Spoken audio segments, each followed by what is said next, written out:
J'ai déjà testé pas mal de caméras de surveillance depuis quelques années et aujourd'hui j'ai reçu de la part de Shiwocha une de leurs caméras qui fera partie je pense des caméras à petit budget.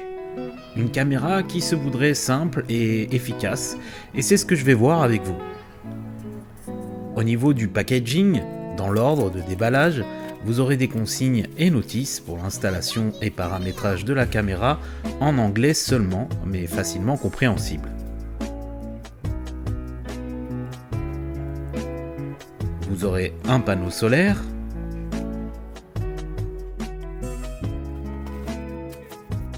bien entendu la caméra, une rallonge pour alimenter la caméra de 5 mètres si vous souhaitez déporter le panneau solaire de la caméra par exemple, un pack de visserie contenant cheville, vis, clé Allen, câble USB, etc. Un support pour déporter la caméra du mur. Visuellement, je m'attendais à pire, car je ne connaissais pas du tout cette marque, mais ça reste propre.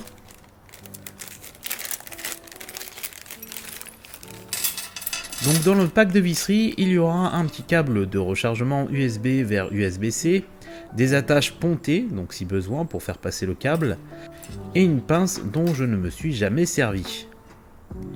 Sur le dessus de la caméra, vous pouvez voir que le système d'accroche panneau solaire est visible, donc je vais commencer par fixer le panneau solaire grâce à une vis et un écrou fourni. Je vais serrer un petit peu tout ça sans trop forcer si je souhaite incliner davantage le panneau.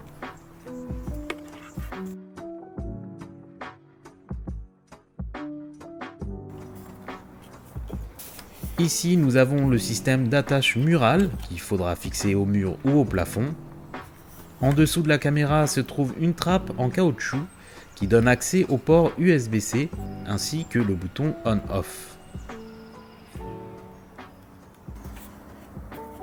Au-dessus de la tête de la caméra, une seconde trappe pour insérer une micro SD.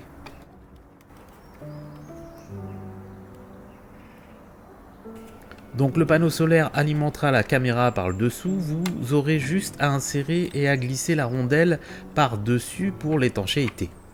Voilà, donc le principal a été fait. Pour ce qui est de l'application, la marque Shiwocha n'est pas connue du Play Store et il faudra télécharger une application tierce nommée Ubox.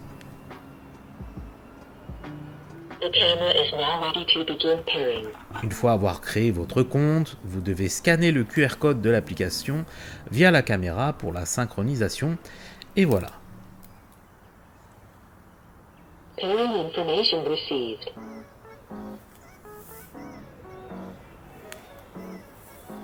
La caméra est visible et fonctionnelle. Premier constat, un décalage de 2 secondes est visible, donc rien de grave, mais j'ai l'habitude d'avoir à peu près 1 seconde. Concernant l'application, on va à l'essentiel, mais il est possible de communiquer avec les personnes face à la caméra via l'application et cela fonctionne très bien. Avant d'aller plus loin, je vais tester le bon fonctionnement du panneau solaire et celui-ci charge bien, donc je vais pouvoir passer à la suite.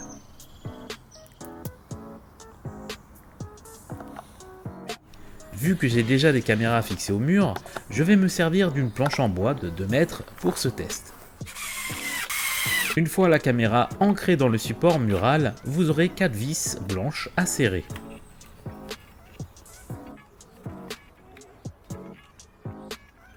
Voilà ce que cela donne. Au final, le design est sympa, mais j'aurais préféré avec ce modèle du blanc. Vu que je ne souhaite pas mettre mes données dans le cloud, qui est payant, je vais insérer une carte de 64 Go. Dans les paramètres de l'application, je vais désélectionner la vidéo sur le cloud et laisser le Tarjeta SD, donc la micro SD par défaut. Vous aurez bien entendu des options comme le mode scène, qui choisira le mode LED ou infrarouge en auto, ou bien infrarouge seulement. La sensibilité de détection que vous pouvez désactiver ou modifier. Vous pouvez choisir les heures et jours à laquelle la caméra sera active, une fonction quasi obligatoire sur ce type de caméra. La durée d'enregistrement lorsqu'elle détecte quelque chose allant de 5 secondes à sans arrêt. L'alarme périphérique qui se déclenchera lorsqu'un choc ou un tremblement sera ressenti par la caméra. Et d'autres infos techniques comme le firmware de la caméra, etc. Une option assez plaisante, c'est que vous pouvez zoomer presque indéfiniment sur la vidéo en direct grâce au zoom qui fonctionne très bien.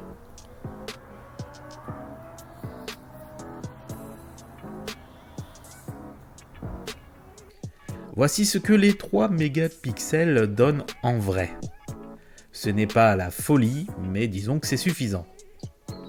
Je vais maintenant mettre une moto électrique pour comparer les prises de vue entre la HD et la SD proposée par la caméra. Voici donc une photo en basse qualité et la même photo en qualité HD. Maintenant, je vais mettre une vidéo en basse qualité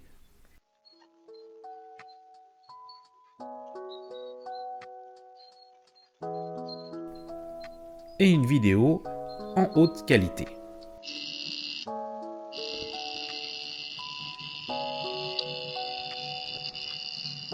En contre-jour, j'ai vu pire, mais pour le moment, c'est suffisant.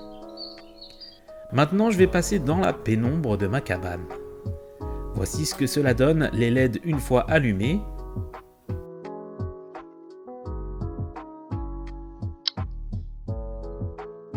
Ce n'est pas puissant, mais malgré tout, le rendu est détaillé. J'ai une caméra de meilleure qualité à 180 € que je préfère par rapport à sa qualité, néanmoins le modèle Shiwoja est quasiment moitié prix, donc affiché à 99 € sur Amazon. Tout est question de besoin et surtout de moyens. Durant une semaine de test, mis à part la latence d'affichage, tout a correctement fonctionné. Reste que je n'ai aucun recul sur la marque, mais vu que leurs produits sont disponibles sur Amazon, pourquoi pas, vous pouvez retourner le produit si cela ne vous plaît pas. J'espère que vous en aurez appris un peu plus sur ce modèle Shiwoja 2K MP3. C'était Rufna, je vous dis à bientôt dans la prochaine vidéo.